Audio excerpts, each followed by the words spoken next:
Hello students, मैं हूं chemistry faculty Pankaj Kumar और आप देख रहे हैं यूपीएस एकेडमी पावर्ड बाय माँ Gayatri science classes, Loknathpur, Mansurchak road, Dalsingh Sarai, Samastipur. For 10+1, 10+2 CBSE and Bihar board, Hindi and English medium, JEE main, advance, NEET, NDA, SCRA। तो आप लोगों के जानकारी के लिए बता दें कि अभी तक हम लोग सिर्फ +2 के लिए YouTube पर हम लोग वीडियो डाल रहे थे और आज से हम लोग निर्णय लिए हैं कि 10+1 का भी वीडियो हम लोग अपलोड करें YouTube पर, जिससे स्टूडेंट को फ़ायदा मिले। बहुत सारे स्टूडेंट डिमांड किए हैं, जो भी मेधावी स्टूडेंट हैं, तेज स्टूडेंट हैं, जिनको अपने रिजल्ट पर कॉन्फिडेंस है कि अच्छा ही आएगा, तो उस सब स्टूडेंट का डिमांड है कि अभी बैठकर समय व्यतीत करने से घाटा होगा। और ये बात सही भी है। कंटिन्यूटी एक बहुत बड़ी बात होती है और ख़ासकर शिक्षा के क्षेत्र में कंटिन्यूटी को मेंटेन करना पड़ता है, तब जाके फ़ायदा होता है। तो उसी सब स्टूडेंट को ध्यान में रखते हुए हम लोग निर्णय लिए हैं कि आज से हम लोग 10+1 का वीडियो भी YouTube पर अपलोड करें, जिससे जो स्टूडेंट इस बार 10th का एग्ज़ाम दिए हैं वो सब स्टूडेंट इसका फ़ायदा उठा पाएँ। तो आइए हम लोग शुरू करते हैं। सबसे पहले आप लोगों को अभी एक बहुत बड़ी चैलेंज होगी कि अगर रिज़ल्ट आता है अच्छा तो उसके बाद कौन सा हम लोग सब्जेक्ट लें, कौन सा सब्जेक्ट चुनें, साइंस, कॉमर्स, आर्ट्स। तो ये तो आपको विचार करना होगा कि कौन सा सब्जेक्ट आपको लेना है। हम आपको बता सकते हैं केवल सभी सब्जेक्ट के बारे में कि किस में क्या कैसे है। और साइंस का जहाँ तक बात किया जाए तो अभी के दौर में साइंस का बहुत ज़्यादा वैल्यू है। जहाँ तहाँ आप इधर उधर जहाँ नज़र दौड़ाइएगा वहाँ वहाँ आपको साइंस ही नज़र आएगा और स्टूडेंट का पहला पसंद भी यही साइंस पढ़ना होता है। तो ये तो आप लोग निर्णय लीजिएगा कि हमको क्या कैसे करना है, किस में आपका रुचि है। 10th में बहुत सारा सब्जेक्ट पढ़े होंगे जिसमें स्टूडेंट को रुचि रहता है, वो सब्जेक्ट पसंद करता है।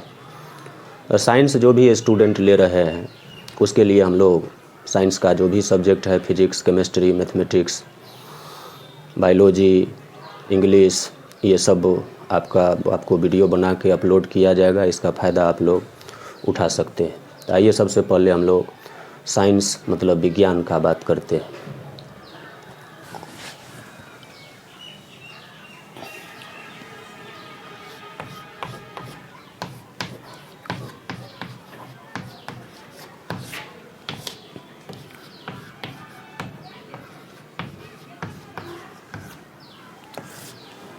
लिखे हैं विज्ञान, इंग्लिश में साइंस। सबसे पहले आपको जानना होगा विज्ञान है क्या, विज्ञान किसको कहा जाता है। तो विज्ञान बहुत ब्रॉड है, बहुत विस्तृत है। इसमें बहुत सारा सब्जेक्ट आपको पढ़ना है, जैसे फिजिक्स हुआ, केमिस्ट्री हुआ, मैथमेटिक्स हुआ, बायोलॉजी हुआ, ये सब आपको पूरा डिटेल से बताया जाएगा। तो सबसे पहले आइए हम लोग विज्ञान का इंट्रोडक्शन देखते हैं इसका डेफिनेशन क्या होता है।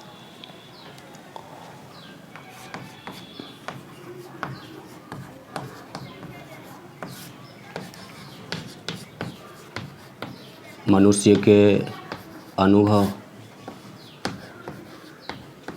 एवं अवलोकन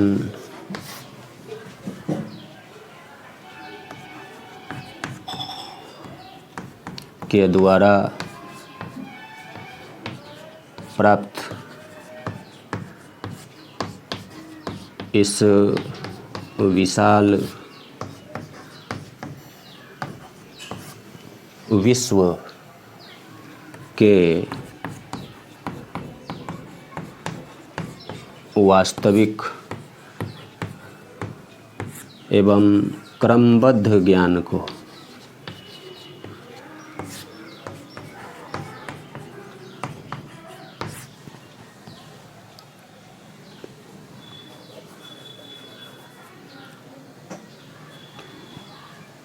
क्रमबद्ध ज्ञान को विज्ञान कहते हैं।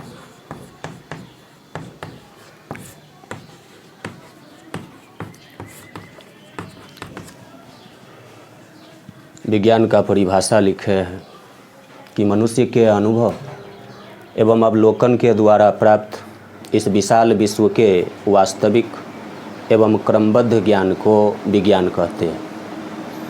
देखिए, इसमें एक दो शब्द बहुत इम्पोर्टेंट लिखे हैं, अनुभव एवं अवलोकन, और यहाँ पर एक शब्द लिखे हैं वास्तविक एवं क्रमबद्ध ज्ञान।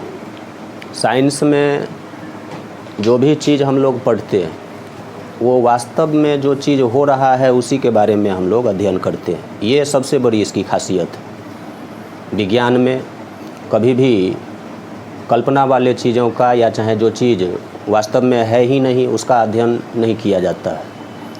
तो साइंस में हम लोग सिर्फ वही बात पढ़ते हैं जो वास्तविक है, और उसको भी क्रमबद्ध तरीके से पढ़ा जाता है, मतलब सिस्टेमेटिक ढंग से उसको अध्ययन किया जाता है। साइंस में जो भी सब्जेक्ट है उसमें देखिएगा, पहले एक टॉपिक पढ़ा जाता है और वो टॉपिक पढ़ने के बाद उससे रिलेटेड दूसरा टॉपिक का अध्ययन किया जाता है। बहुत सारे टीचर यहाँ पर मतलब क्रमबद्ध तरीके से नहीं पढ़ाता है, जिसके कारण स्टूडेंट को बहुत सारा दिक्कत होता है, उसको लगता है कि समझ में नहीं आ रहा। अगर क्रमबद्ध तरीके से साइंस को पढ़ाया जाए तो ऐसा हो ही नहीं सकता है। कितना भी चाहे वो कमज़ोर स्टूडेंट हो, वो सब इस चीज़ को समझ सकता है। क्रमबद्ध तरीके से पढ़ाने का एक अलग फ़ायदा होता है, स्टूडेंट को बड़ा चीज़ उसको आसान लगने लगता है।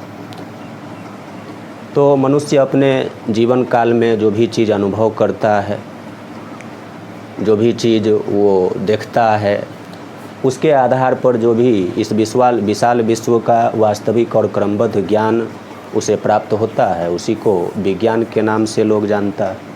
तो विज्ञान का कोई परिभाषा पूछता है तो आप यही कहिएगा। विज्ञान में बहुत सारा सब्जेक्ट पढ़ना है, तो जिसमें एक सब्जेक्ट केमिस्ट्री भी है, रसायन शास्त्र भी है। तो हम आपको रसायन शास्त्र बताएंगे। हमारे और भी साथी हैं मैथमेटिक्स के, फिजिक्स के, बायोलॉजी के, इंग्लिश के, वो सब आपको अलग अलग वीडियो अपलोड करेंगे। हर एक सब्जेक्ट को डीपली आप समझ पाइएगा, पूरा विस्तृत जानकारी आपको दिया जाएगा। केवल आपको इसमें ध्यान रखना है कि जो भी वीडियो अपलोड होगा उसको सिस्टेमेटिक ढंग से आप पढ़ते जाइएगा, एक कॉपी बनाइएगा, उस कॉपी में उसको नोट भी करते जाना है। एकदम सीरियस होकर पढ़ाई करना है, क्योंकि पढ़ाई कंटिन्यूटी का चीज़ होता है। कंटिन्यू अगर रहिएगा, कंटिन्यूटी में उसको रखते हैं तो आपको सफलता आसानी से हासिल होता है। तो आइए हम लोग रसायन शास्त्र का बात करते हैं।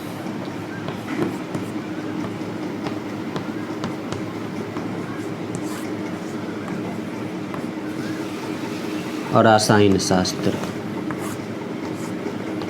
इंग्लिश में केमिस्ट्री।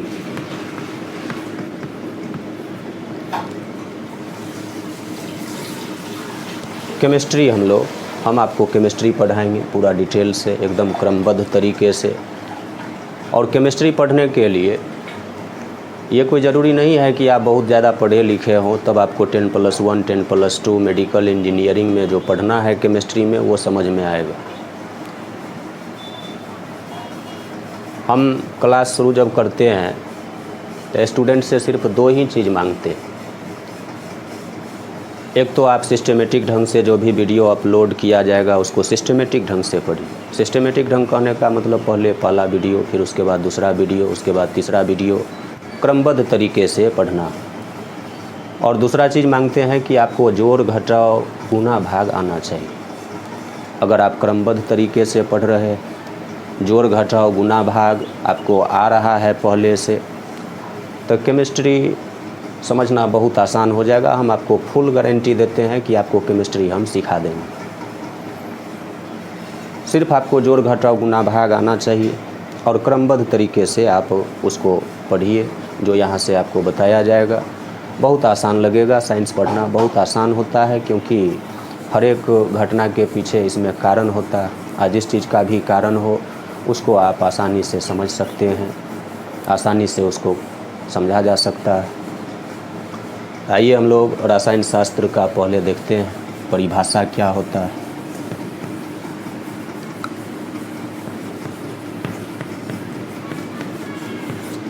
विज्ञान की वह शाखा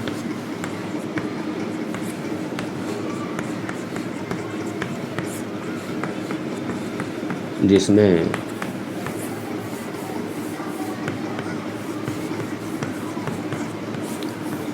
किसी भी पदार्थ के बनावट तथा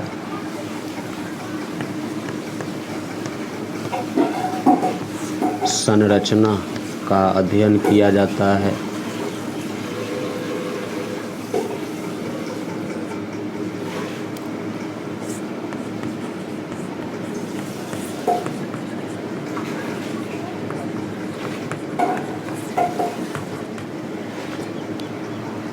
और रसायन शास्त्र कहलाता है।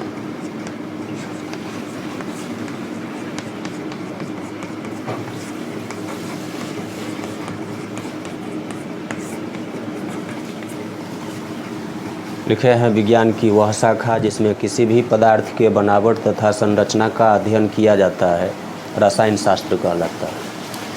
मतलब रसायन शास्त्र में हम लोग पदार्थ के बनावट और संरचना का अध्ययन करते हैं। मतलब पदार्थ किस किस चीज़ से मिलकर बना है, उस पदार्थ का संरचना क्या होता है, इस सब का अध्ययन विज्ञान के जिस शाखा में किया जाता है उस शाखा का अलग से एक नाम रखा गया है रसायन शास्त्र। मतलब केमिस्ट्री में हम लोगों को दुनिया का कोई भी पदार्थ हो उसका बनावट और संरचना का अध्ययन करना है। तो अलग अलग क्लास का सिलेबस लिमिट रहता है, 10+1 का भी सिलेबस लिमिट है। और जो सिलेबस है वो सिलेबस हम आपको बताएंगे पूरा डिटेल से। तो कोई केमिस्ट्री का अगर परिभाषा पूछता है तो हम लोग परिभाषा यही कहेंगे। जैसे उदाहरण के लिए CH4 है,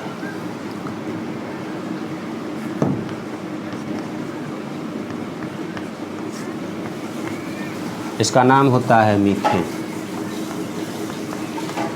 तो इसमें देखिए ये मीथेन कार्बन और हाइड्रोजन परमाणु से मिलकर बना है। कार्बन का 1 परमाणु और इसमें हाइड्रोजन का 4 परमाणु। तो हम लोग कहेंगे 1:4 में, मतलब 1:4 में जब कार्बन और हाइड्रोजन परमाणु मिलता है तो मीथेन का निर्माण होता है। तो मीथेन एक पदार्थ है। देखिए मीथेन का क्या कंपोजिशन होगा, क्या बनावट होगा वो दिखाई दे रहा है। 1:4 में कार्बन और हाइड्रोजन परमाणु मिलता है तो मीथेन बनता है। फिर इसका संरचना वगैरह सब हम लोग पढ़ेंगे। संरचना इसका चतुष्फलकीय होता है, इंग्लिश में जिसको टेट्राहेड्रल कहा जाता है। और भी बहुत सारा बात इसके बारे में बताया जाता है। साइंस में अलग अलग चीज़ को पढ़ने का अलग अलग जगह बनाया गया है। जब वो अपना ओरिजिनल जगह पर आएगा तो पूरा डिटेल से उसके बारे में बताया जाता है। एक मीथेन हम उदाहरण बताए हैं। इसी तरीके से दुनिया का कोई भी पदार्थ हो उसका एक अपना बनावट होता है, उसका एक अपना संरचना होता है। उस सब का अध्ययन केमिस्ट्री में किया जाता है। तो इसको आप पहले नोट कर लीजिए, तो फिर हम आगे बढ़ते हैं।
केमिस्ट्री को देखिए 3 भाग में बांटे, फिजिकल केमिस्ट्री, ऑर्गेनिक केमिस्ट्री और इनऑर्गेनिक केमिस्ट्री।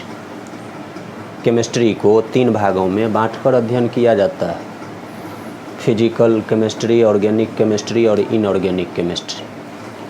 तो सबका अलग अलग टॉपिक है, अलग अलग चैप्टर इसमें पढ़ना है। फिजिकल केमिस्ट्री का अलग चैप्टर है, ऑर्गेनिक केमिस्ट्री के अंदर और कुछ आपको पढ़ना, इनऑर्गेनिक केमिस्ट्री में कुछ अलग चीज़ आपको पढ़ना। तो तीनों ब्रांच थोड़ा सा डिफरेंट है, तो उस डिफरेंस के आधार पर अलग अलग इसका पार्ट बना दिया गया है कि इसमें इस चीज़ को पढ़ना, इसमें इस चीज़ को पढ़ना, इसमें इस चीज़ को पढ़ना। तो पूरा डिटेल से हम लोग पढ़ेंगे। आइए हम लोग सबसे पहले शुरू करते हैं ये फिजिकल केमिस्ट्री।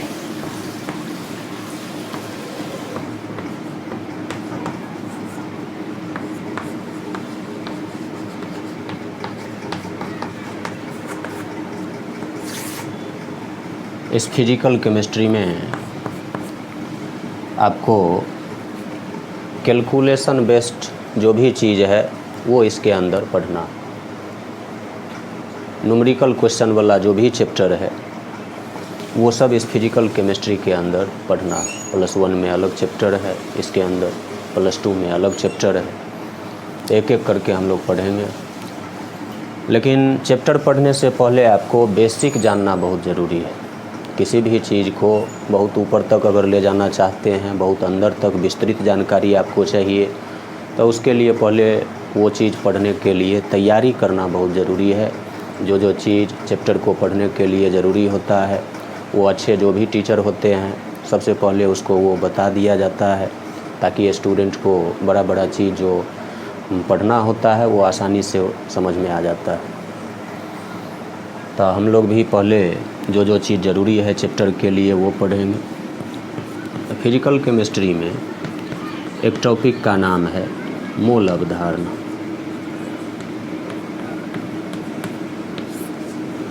इंग्लिश में लोग इसको मोल कंसेप्ट कहता है। मोल कंसेप्ट, हिंदी में मोल अवधारणा। इस मोल अवधारणा टॉपिक में मोल के बारे में बताया जाता है। मोल क्या है, इसका उपयोग कैसे किया जाता है, अलग अलग पदार्थ के लिए मोल का हम लोग कैसे उपयोग करते हैं, ये सब बात इस मोल अवधारणा टॉपिक में आपको बताया जाएगा। तो मोल अवधारणा टॉपिक में दिमाग में बैठाइए, मोल के बारे में बताया जाता है, मोल के बारे में आपको समझना है। तो आइए हम लोग देखते हैं मोल है क्या। मोल एक रासायनिक मात्रक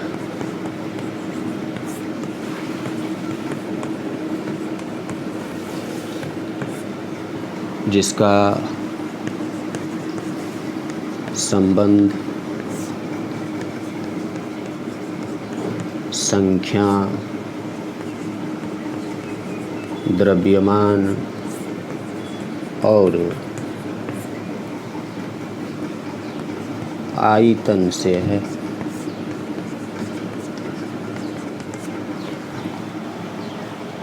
लिखे हैं मोल एक रासायनिक मात्रक। इसका मतलब मोल एक मात्रक है जिसका उपयोग रसायन शास्त्र में किया जाता है। अलग अलग सब्जेक्ट का अपना अलग अलग मात्रक होता है। जैसे फिजिक्स में आप पढ़ते हैं द्रव्यमान का एसआई मात्रक केजी होता, किलोग्राम होता, ग्राम होता, लंबाई का एसआई मात्रक मीटर होता, सीजीएस मात्रक सेंटीमीटर होता। ठीक उसी प्रकार से रसायन शास्त्र में भी मतलब केमिस्ट्री में भी अपना मात्रक होता है। हर एक सब्जेक्ट का अपना अपना मात्रक होता है। केमिस्ट्री में भी इसका अपना मात्रक है। उसमें से मोल भी एक रासायनिक मात्रक, मतलब केमिस्ट्री में उपयोग होने वाले एक मात्रक का नाम मोल है। और इस मोल का संबंध 3 चीज़ से, संख्या से, द्रव्यमान से और आयतन से।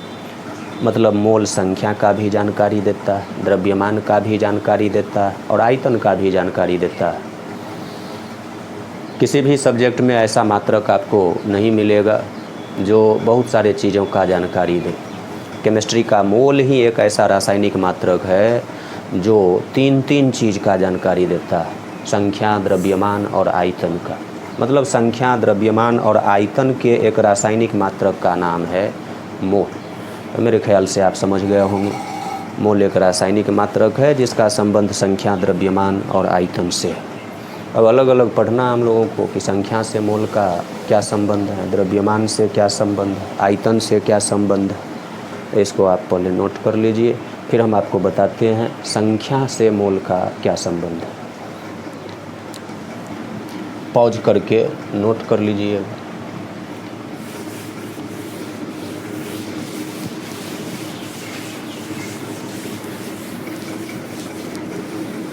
साइंस पढ़ना बहुत आसान होता है, हर एक चीज़ का कारण होता है, इसीलिए साइंस स्टूडेंट का पहला पसंद होता है, जो भी अच्छा स्टूडेंट है, जो भी तेज स्टूडेंट है।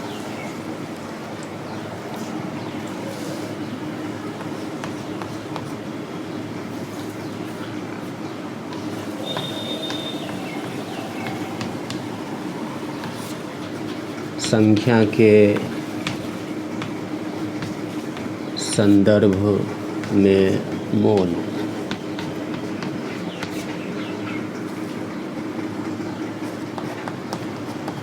Mole in terms of number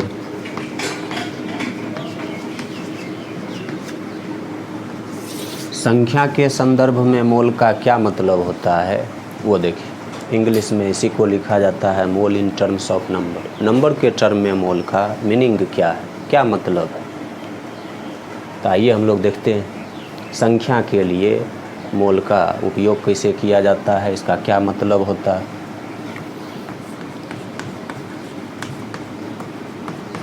किसी भी पदार्थ के 6.022 गुना 10 के पावर 23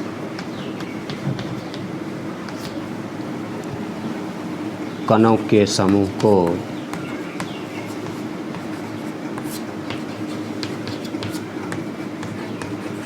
एक मोल कहा जाता है।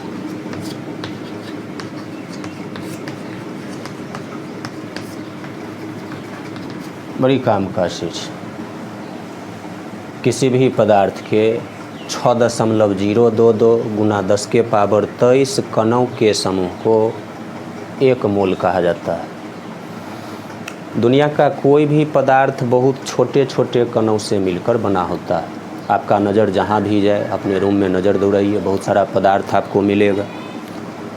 तो वो सब पदार्थ बहुत छोटे छोटे कणों से मिलकर बना होता है। बहुत सारा कण उसमें रहता है जिससे मिलकर वो पदार्थ बना होता है।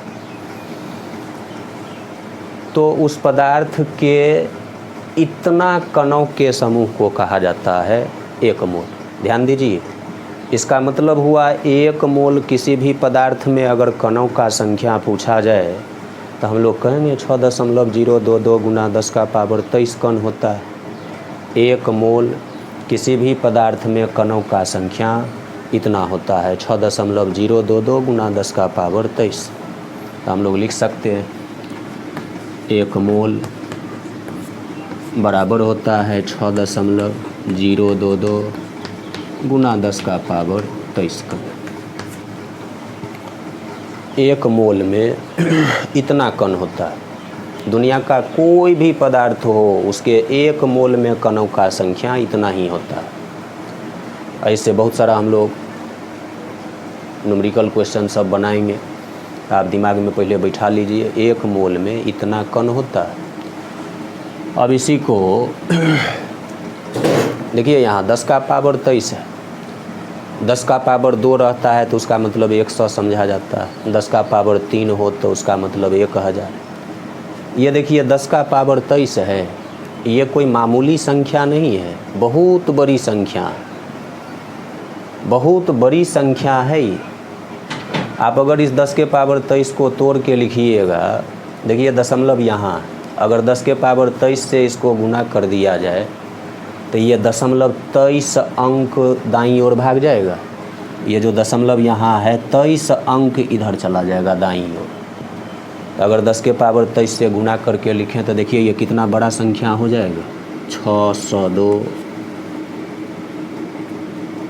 200,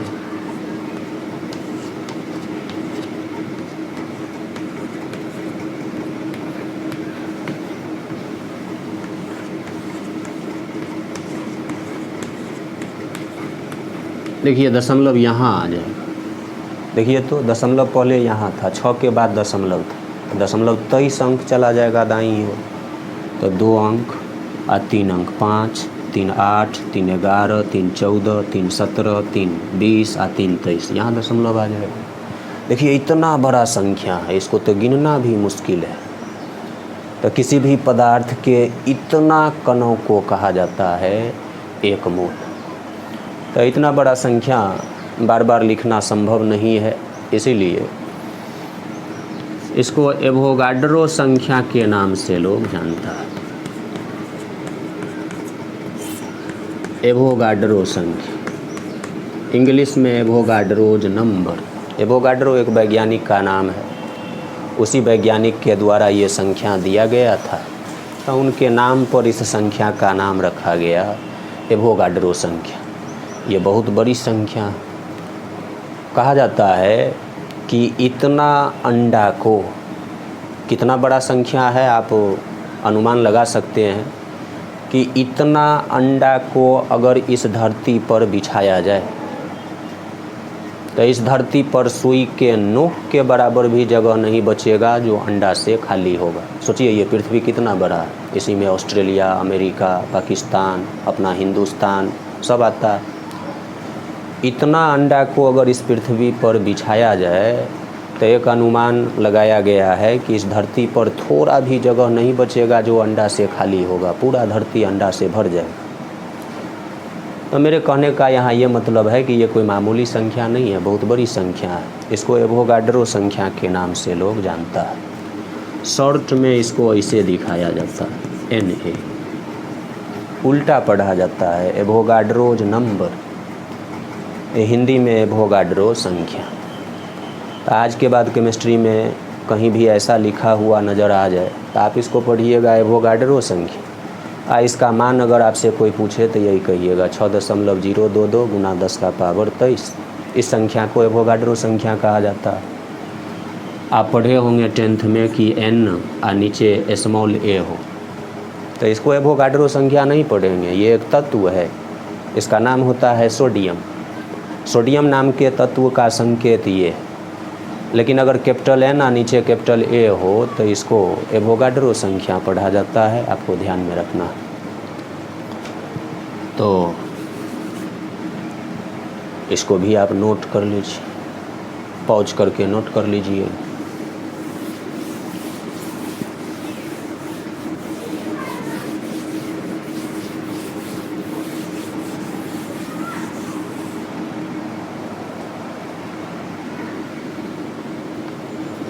अब इस पर देखिए क्वेश्चन कैसे पूछा जाता है।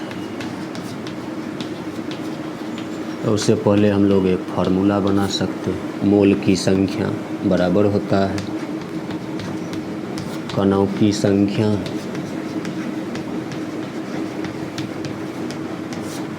बट्टा में 6.022 गुना 10 का पावर 23। कहीं भी आपको मोल की संख्या अगर निकालनी हो तो सवाल जो कणों का संख्या देगा वो ऊपर रखिए और उसमें इसे एवोगाड्रो संख्या से भाग दीजिएगा तो मोल की संख्या आपको पता हो जाएगा। अगर कणों का संख्या सवाल देता है और मोल का संख्या पूछता है तो हम लोग इस फार्मूला से उस सवाल को बना सकते हैं। जैसे ऐसे समझिए, कोई आदमी 24 केला बाज़ार से लाता है, आपसे पूछे कि बताइए कितना दर्जन केला है, दर्जन का संख्या क्या होगा, तो तुरंत आप लोग बता देते हैं। 24 में तुरंत 12 से भाग देते तो 2 आ जाता। अगर कोई आदमी 24 केला बाज़ार से लाके आपसे पूछे बताइए कितना दर्जन, तो आप तुरंत कहते हैं 2 दर्जन। तो ये दर्जन का संख्या 2 आप कैसे लाए? क्योंकि आपको पता है कि 1 मोल 1 दर्जन में 12 केला होता है। तो 1 दर्जन में जितना केला होता है उतना से भाग देने पर दर्जन का संख्या पता होता है। ठीक उसी तरीके से 1 मोल में जितना कण होता है उतना से अगर भाग दीजिएगा तो मोल का संख्या पता हो जाएगा। फिर से समझिए, 1 दर्जन में जितना चीज़ होता है उससे भाग देने पर जैसे दर्जन का संख्या मिलता है, वैसे ही 1 मोल में जितना कण होता है उतना से भाग देने पर मोल का संख्या पता होता है। तो मोल के संख्या को निकालने का एक फार्मूला भी हम लोग बना ली। अब इस पर एक क्वेश्चन देखिए तो आपको पूरा कंसेप्ट आ जाएगा। जैसे कोई आपसे पूछे कि 6.022 आगुना 10 के पावर 25 कणों में मोल की संख्या ज्ञात करें।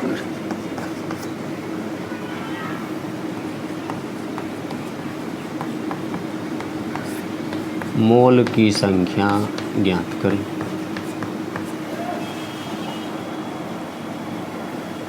तो इस क्वेश्चन को हम लोग इस फार्मूला से बना सकते हैं। पहले क्वेश्चन जो भी दिया जाए उसको 1-2 बार पढ़ के समझना चाहिए, उसके बाद बनाना चाहिए। सवाल में देखिए दिया क्या है और पूछा क्या है। तो सवाल में कणों का संख्या दिया है, कोई पदार्थ है जिसके कणों का संख्या सवाल आपको दिया है, और मोल की संख्या पूछा है। कणों का संख्या देगा, मोल का संख्या पूछेगा, तो इस फार्मूला से आप बना सकते हैं। अब मोल का संख्या तो आसानी से हम लोग निकाल लेंगे, बहुत आसान है पढ़ना। कणों का संख्या 6.022 गुना 10 का पावर 25 सवाल में दिया, वही वाला यहाँ रख दी और उसमें एवोगाड्रो संख्या से भाग दे दीजिए। 6.022 गुना 10 का पावर 23। 6.022 से तो ये कैंसिल हो जाएगा। ऊपर में 10 का पावर 25, नीचे 10 का पावर 23। आप मैथमेटिक्स में पढ़े होंगे कि अगर आधार समान हो और 2 चीज़ भाग में हो तो पावर घट जाता है। यहाँ पावर 25 है, यहाँ पावर 23 है, तो बड़ा वाला में से छोटा वाला पावर घटा लीजिए। 25 में से 23 घटेगा, 2 बचेगा। इसका मतलब यहाँ बचेगा 10 का पावर 2, और 10 के पावर 2 का मतलब होता है 100। मतलब सवाल जितना कण दिया था उसमें मोल का संख्या देखिए हम लोग निकाल लिए 100। तो इतना कणों में यही मोल का संख्या होगा। लेकिन ये चीज़ हम लोग फार्मूला से बनाए, और फार्मूला का उपयोग करना ठीक नहीं होता। फार्मूला के उपयोग करने से आपके ब्रेन का डेवलपमेंट ज़्यादा नहीं हो पाता, ब्रेन का विकास नहीं हो पाता। इसलिए हम लोग हमेशा कोशिश करेंगे फार्मूला का कम से कम उपयोग करें। एक अपना जो हम लोगों का तरीका है उस तरीक़ा से सवाल को बनाएं, ताकि आपको पूरा रियलिटी फील हो, लगे कि नहीं ये सवाल ऐसे भी बन सकता है। तो इसी क्वेश्चन को देखिए हम लोग ऐसे भी बना सकते थे, इसी का हम दूसरा तरीका लिख देते हैं। अभी जो हम लोग फार्मूलास का उपयोग करके आंसर लाए, इसमें दिमाग का इस्तेमाल ज़्यादा नहीं। वो तो फॉर्मेट बना हुआ था, उसमें रख के आप वही गुना भाग कर रहे हैं जो बचपन से करते आ रहे हैं। एक नियम आप लोग जानते होंगे, उस एक नियम से भी इस सवाल को हम लोग बना सकते हैं। हम लोग अभी पढ़े हैं कि 1 मोल में 6.022 गुना 10 का पावर 23 कण होता है।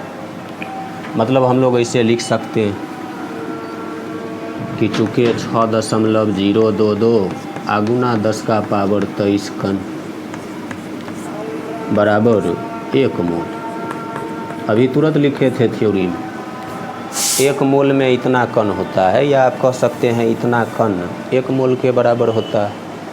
तो इतना कण बराबर 1 मोल, तो आप निकाल लीजिए 1 कण बराबर कितना मोल। 1 कण में कितना मोल होगा, तो 1 में जब निकाला जाता है तो ये वाला बट्टा में उधर चला जाता है। ऐसा हो जाएगा 1/6.022 आगुना 10 का पावर 23, इतना मोल हो जाएगा। 1 कण में इतना मोल होता है, लेकिन सवाल आपको कितना कण दिया, इतना कण दिया है। तो हम लोगों को तो जितना कणों में पूछेगा उतना में निकालना होगा। तो सवाल जितना कण दिया है उतना में निकाल लीजिए। तो लिखते हैं इसीलिए 6.022 गुना 10 का पावर 25 कण बराबर कितना मोल। ऐसे लिखने का मतलब वही बोला रिपीट हो रहा है। तो ये बोला इस बार गुना में चला जाएगा, आप एक नियम जानते हो। ऐसा हो जाएगा 1/6.022 गुना 10 का पावर 23 गुना में हो जाएगा 6.022 गुना 10 का पावर 25, इतना मोल हो जाएगा। तो देखिए यहाँ हम लिख देते हैं इतना मोल। तो अब देखिए ऊपर में 6.022 गुना 10 का पावर 25, ऐसे तो ये कैंसिल हो जाएगा। ऊपर 10 का पावर 25, नीचे 10 का पावर 23, तो फिर वही आ जाएगा 10 का पावर 2 और 10 के पावर 2 का मतलब 100। तो देखिए सवाल जितना कण दिया था उतना में मोल का संख्या हम लोग पता कर लिए। तो कितना आसान लग रहा है। इस तरीक़ा में दिमाग का इस्तेमाल हम लोगों को पता हुआ इतना कण 1 मोल के बराबर होता है। तो 1 कण में कोई मोल पूछेगा वो भी बता सकते हैं। जितना कण में पूछा था वो भी आंसर हम लोग बता दिए। तो देखिए आंसर तो वही आया, केवल तरीका बदल गया। इस तरीक़ा में दिमाग का इस्तेमाल हुआ। हम लोग भी हमेशा कोशिश करेंगे फार्मूला का उपयोग कम से कम कर। फार्मूला ज़रूर बना देंगे लेकिन उसका उपयोग हम लोग कम से कम करेंगे। हम लोग अपना तरीक़ा से सवाल को बनाएंगे। इसको नोट कर लीजिए।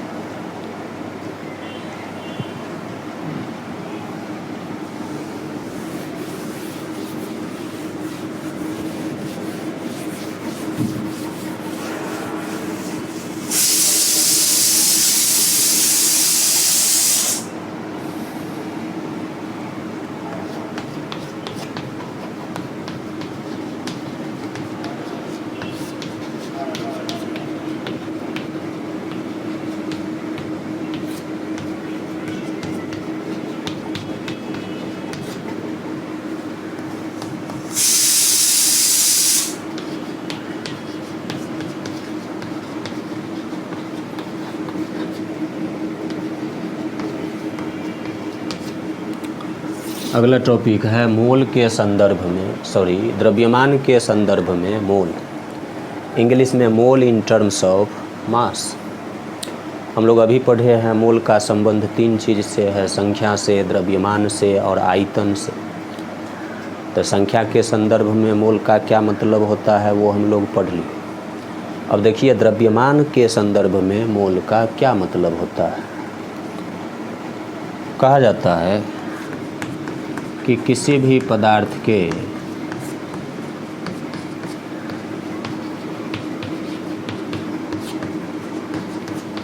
छः 6.022 गुना 10 के पावर 23 कणों के भार को 1 मोल कहा जाता है।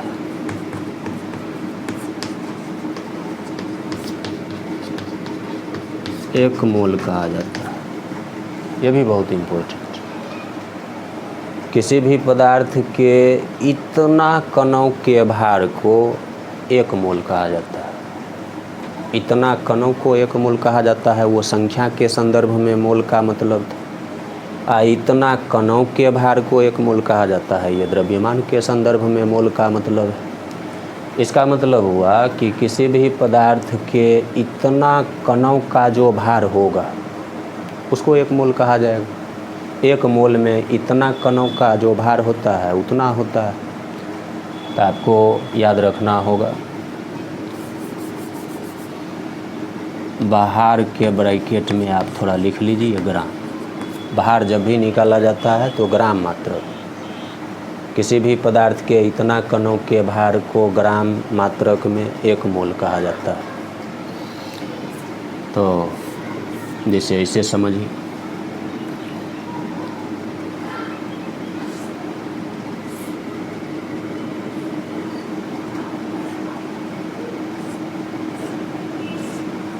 इस परिभाषा को समझिए गया हूँ। ये तराजू बना है, भार वगैरह सब तो तराजू से हम लोग मापते हैं। भार मापने का यंत्र है ये तराजू। यंत्र से कोई भी काम करना बहुत आसान होता है। तो इस तराजू से हम लोग किसी भी पदार्थ का भार माप सकते हैं। जैसे आपसे कोई पूछे कि 1 मोल सोडियम का भार बताइए क्या होगा।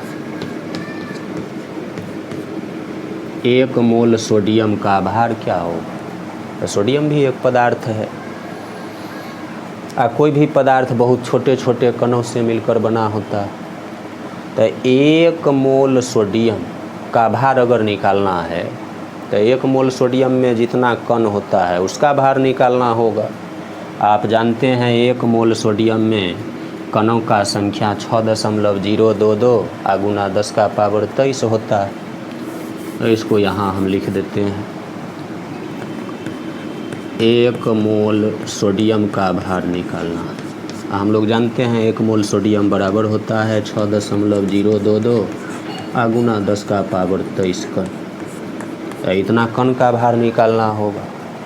तो सोडियम के इतना कणों को तराजू के एक पलड़ा पर रख लीजिए। देखिए इतना कण लिखें। सोडियम का मान लीजिए इतना कणों को इस पलड़ा पर रखें 6.022 गुना 10 के पावर 23 कण। दूसरा पलड़ा पर मात्रक रख दीजिए। मात्रक कहने का मतलब मेरा बटखारा से है। बटखारा यहाँ पर 50 ग्राम 100 ग्राम 200 ग्राम का बटखारा रख के तौल लीजिए कितना ग्राम हो रहा है। तो सोडियम के इतना कणों को जब तराजू के एक पलड़ा पर रखा जाता है दूसरा पलड़ा पर 23 ग्राम का बटखारा चढ़ाया जाता है तो तराजू का दोनों पलड़ा बराबर हो जाता है। इसका मतलब सोडियम के इतना कणों का भार 23 ग्राम है। तो हम लोग कहेंगे 1 मोल सोडियम बराबर होता है 23 ग्राम। तो देखिए 1 मोल सोडियम का भार निकालिए। अब अगर कोई कहेगा 2 मोल सोडियम का भार बताइए तो 2 गुना हो जाएगा। 23 दूनी 46 ग्राम। 3 मोल सोडियम का भार पूछेगा 3 गुना हो जाएगा। तो 1 मोल किसी भी पदार्थ का भार अगर आप पता लगा लेते हैं तो जितना मोल का कहेगा आप बता सकते हैं। जैसे आपसे कोई कहेगा 1 मोल कैल्शियम का भार बताइए। कैल्शियम भी एक तत्व है। कैल्शियम भी एक पदार्थ है। बहुत छोटे छोटे कणों से मिलकर बना होगा। 1 मोल कैल्शियम में कणों का संख्या तो यही होगा। दुनिया का कोई भी पदार्थ हो उसके 1 मोल में इतना ही कण होता है। तो कैल्शियम के इतना कणों को तराजू के एक पलड़ा पर रखिए दूसरा पलड़ा पर बटखारा रख के तौल लीजिए कितना ग्राम हो रहा। तो जब कैल्शियम का इतना कण तराजू के एक पलड़ा पर रखा जाता है दूसरा पलड़ा पर 40 ग्राम का बटखारा चढ़ाया जाता है तो तराजू का दोनों पलड़ा बराबर हो जाता है। इसका मतलब 1 मोल कैल्शियम का भार 40 ग्राम होगा। 1 मोल का भार पता है तो जितना मोल का कहेगा गुना करके हम लोग बता सकते हैं। अब देखिए ये तरीका एकदम आसान है। ये परिभाषा एकदम सही है, लेकिन इस परिभाषा का उपयोग हम लोग क्लासरूम में नहीं कर सकते या यहाँ आपको हम करके नहीं दिखा सकते हैं, क्योंकि ऐसा तो संभव है नहीं कि स्टूडेंट तराजू और किलो लेके क्लास में पढ़ने आएगा। ये संभव नहीं है। तो ये परिभाषा सही है, लेकिन इसका उपयोग हम लोग क्लास में नहीं कर पाते हैं। जैसे आपसे हम कहें 1 मोल सोडियम का द्रव्यमान बताइए, तराजू किलो पर आप तौलने लगिए, तो ये काम संभव नहीं है। तो इसीलिए हम लोग द्रव्यमान के संदर्भ में मोल का दूसरा परिभाषा देखेंगे। मोल का दूसरा क्या परिभाषा होता है जिसका उपयोग क्लासरूम में हम लोग कर सकें, जिसका उपयोग यहाँ करके आपको हम समझा सकें। तो पहले आप इसको नोट कर लीजिए, फिर हम आपको बताते हैं द्रव्यमान के संदर्भ में मोल का और क्या परिभाषा हो सकता है।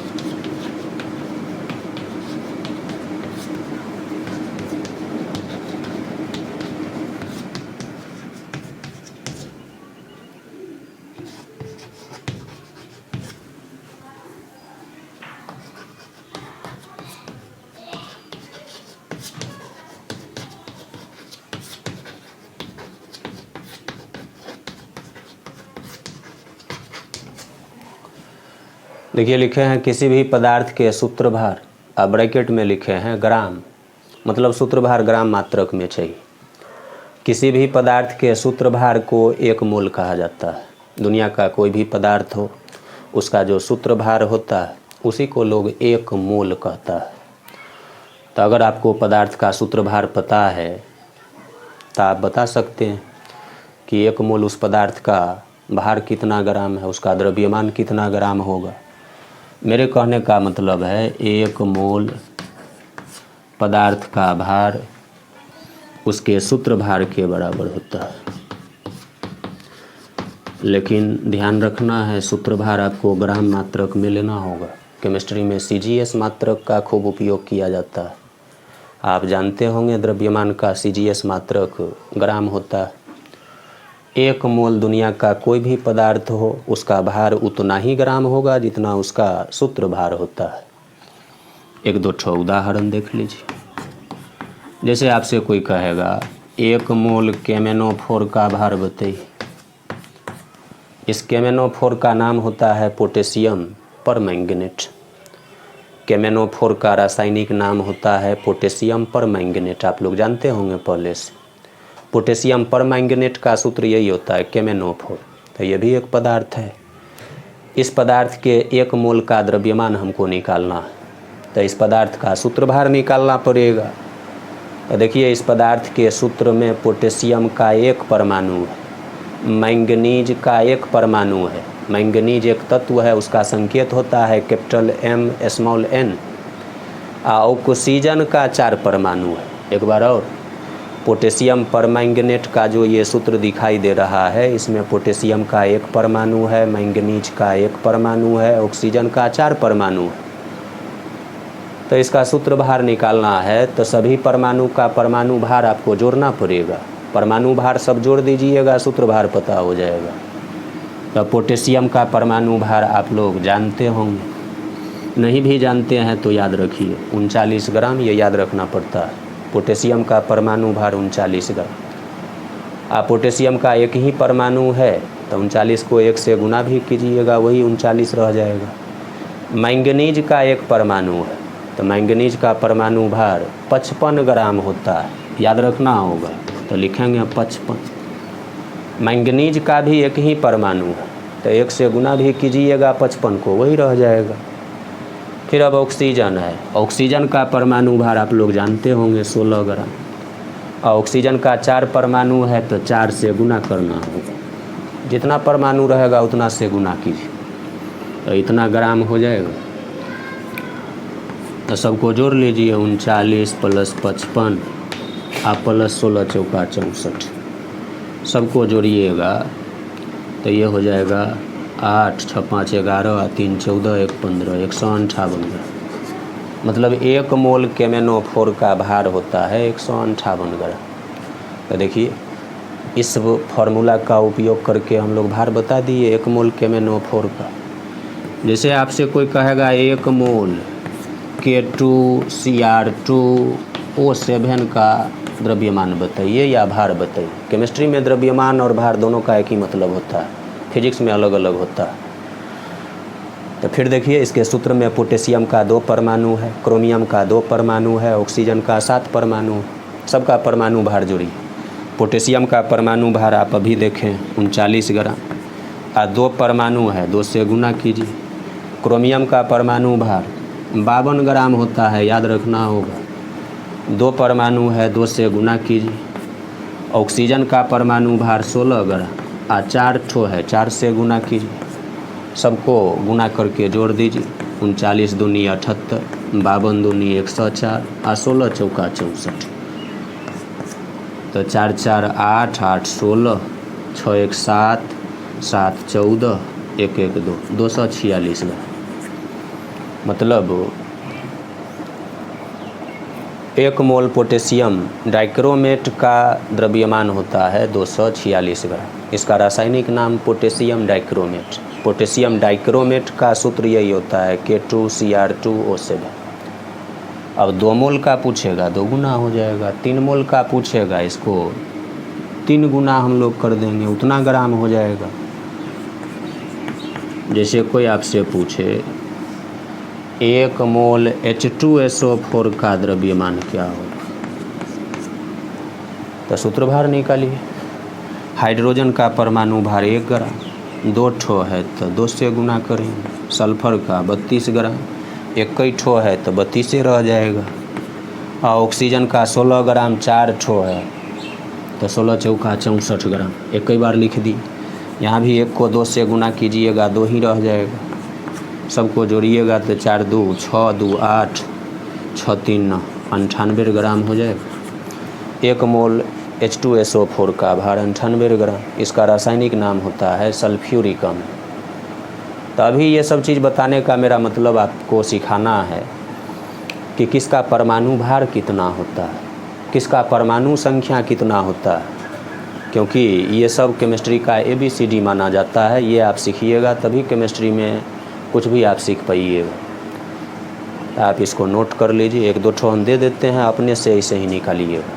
1 मोल पदार्थ का भार क्या होगा वो निकालना। ठीक,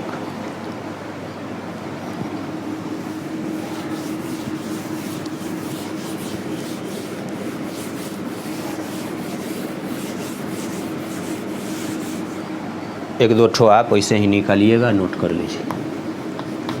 जैसे आपसे कोई पूछे 1 मोल C6H12O6 इसका द्रव्यमान बताइए। जानते होंगे आप लोग, ग्लूकोज है ये। ग्लूकोज का सूत्र होता है C6H12O6। तो सबका परमाणु भार जोड़ दीजिएगा, जितना आएगा उतना ग्राम हो जाएगा। 1 मोल C12H22O11 चीनी का सूत्र यही होता है।